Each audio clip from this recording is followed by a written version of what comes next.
à la compète à Toulouse au mois de mai, sur les championnats de France d'escrime en épée. Et en fait, il y a quelques jeunes qui étaient là, avec un pantalon avec marqué FRA dessus, pour France. Et apparemment, c'est ceux qui étaient partis en compétition à partir des Coupes du Monde, je crois, qui peuvent être équipés d'un pantalon comme celui-ci. Et donc, c'est un petit peu comme si, je sais pas, l'Olympique de Marseille rentre sur un stade avec la petite étoile en dessous de OM, qui dit, ouais, nous, on l'a gagné à Champions League.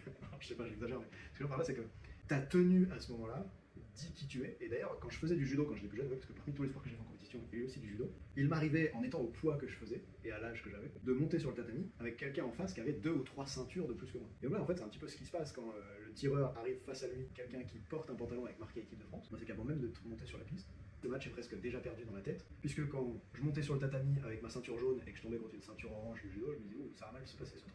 Effectivement, ça se passait mal. Aujourd'hui, je fais plus de judo. Mais c'est pas que à cause de ça. Et en escrime, on retrouve ce truc-là, j'ai l'impression que t'as envie de réagir. Ouais, c'est incroyable que tu aies remarqué ça parce que c'est vraiment puissant, mais à un niveau que tu imagines sûrement même pas pour les escrimeurs.